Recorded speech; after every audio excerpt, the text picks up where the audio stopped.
Hinahanap po namin ng Diyos, Pastor. Hindi ko alam kung iiral ba ang katarungan para sa aming mahihirap.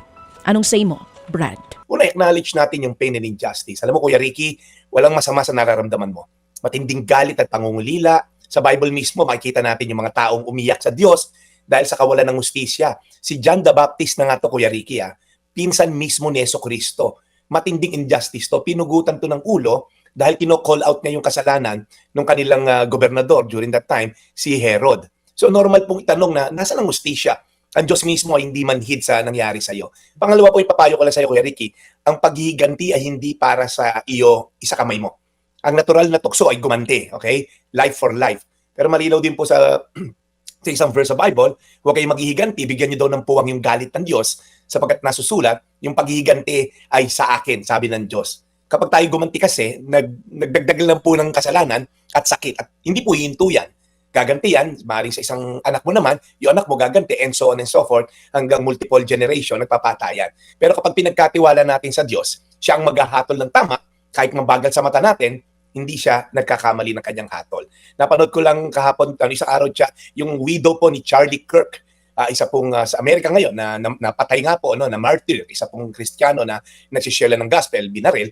Yung asawa niya si Erica, pinatawad niya on national television sa harapan nila President Trump at sinabi po niya, pinatawad ko na yung bumaril sa asawa ko.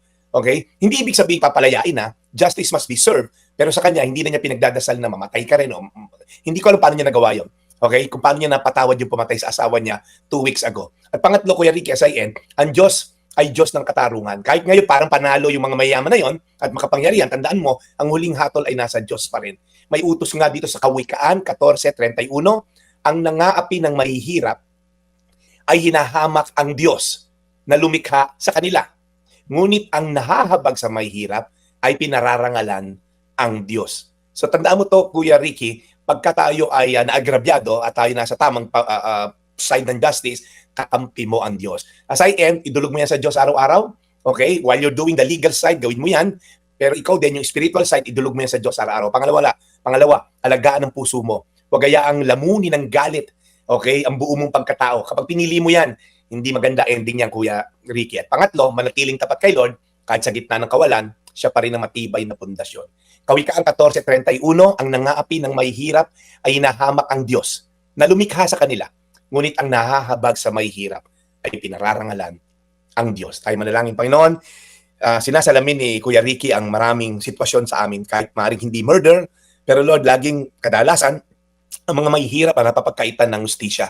Kabaliktaran pa nga, sila pa yung nagkakaroon ng kasalanan. Kaya Panginoon, patawarin niyo naman, Panginoon, kami. Kaya pag minsan gusto namin ding gumanti with our own hands, na isa kamay na lang namin, pero Lord, tandaan lang namin na ikaw ay just, makalusot man sila dito sa eternal punishment mo, hindi makakalusot ang mga taong yan. Salamat sa iyong kabutihan, sa pangalan ni Jesus. Amen. Today's Reflection with Pastor Jeff Eliscopides.